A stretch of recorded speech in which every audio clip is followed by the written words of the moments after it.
Do you really know Power Apps? Let's find out how well you really know. You will get 10 quiz questions just like real interviews. Grab a notebook and see if you can score a perfect 10 out of 10. Ready? Let's jump right into the question number 1. You have an app used by both internal staff and external contractors. They need different experiences. How do you implement custom authentication to allow both user types to log in securely? Option A, use user.email for authentication. Option B, store password in a Dataverse table. Option C, integrate Azure AD, B2C or custom API authentication. Option D, create separate apps for each user types.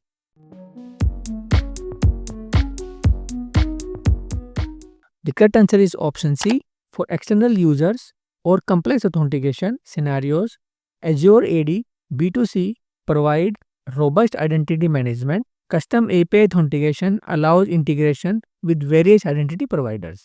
Next question is, you need to implement version control for your Power App solution, allowing multiple developers to work collaboratively and facilitating rollbacks. What is the industry best practice tool for this? Option A, Power App Studio version history. Option B, expert manage solutions manually. Option C, Azure DevOps or GitHub with solution unpacking. Option D, store.msapp file in OneDrive.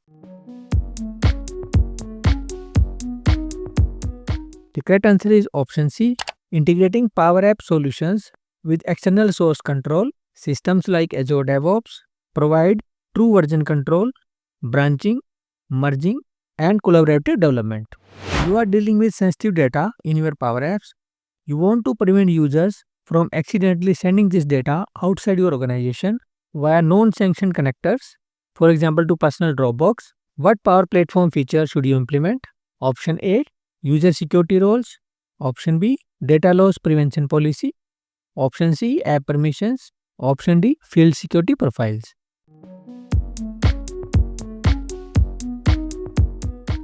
The correct answer is option B.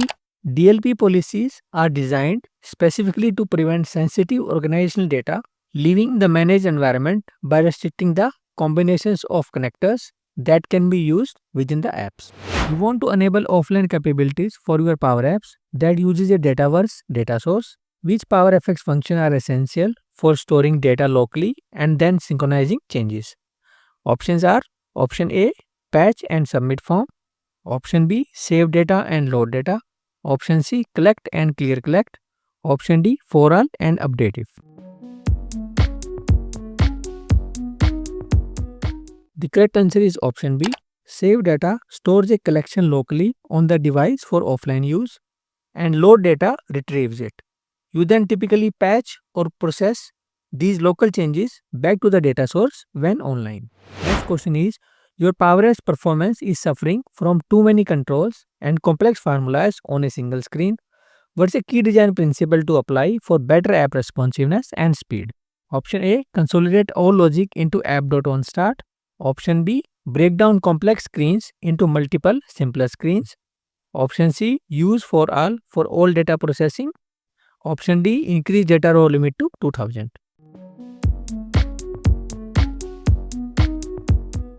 The correct answer is option B. Breaking down complex screens reduces the number of controls and formulas that need to load and render at once, significantly improving screen load time and overall app performance. You have built a complex app with a multi-step approval process. How do you implement effective error handling to ensure approvals don't get stuck and users are clearly notified of issues? Option A, use error function at each step.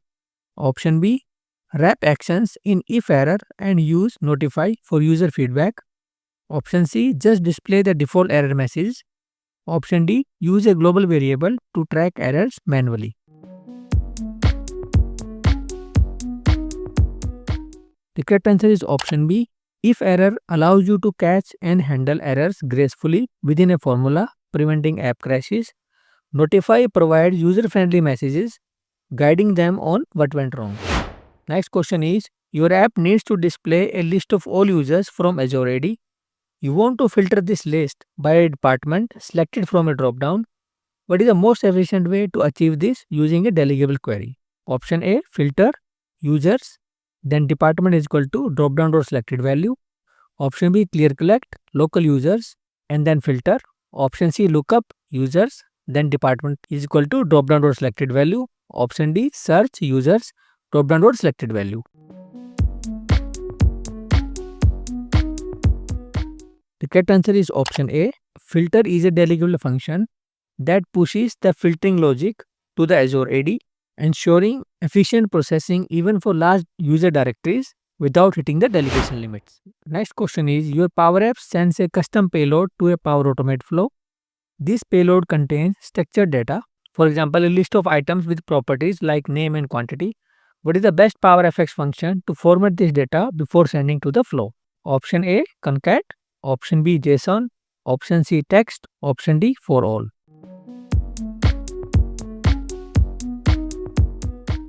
The correct answer is option B.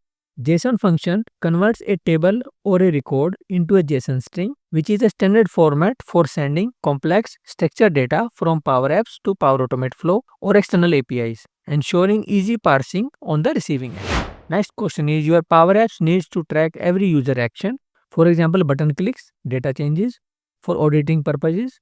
Without slowing down the app, what is the most efficient server-side method to log these events? Option A, patch to an auditing table on every onSelect. Option B, trace function to app insights. Option C, notify for each action. Option D, store logs in a local collection. The correct answer is option B. The trace function allows you to send custom diagnostic information to application insights when it is configured. So it logs user actions and app performances without impacting the app's immediate responsiveness. Last question is, your Power Apps allow users to upload large documents, 10 MB plus each, to SharePoint. Users report frequent timeouts and failures. What is the most robust and scalable way to handle these large file uploads? Option A, directly attach to SharePoint list item using default attachment control. Option B, increase Power Apps data row limit.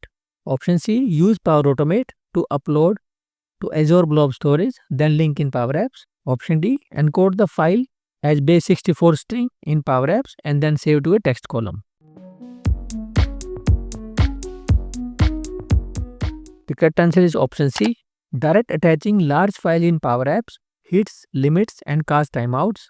Power Automate can handle large file payloads, securely transfer them to a scalable storage like Azure Blob, and then Power Apps only store the link to the file. That's all for today's video. I hope you enjoyed it.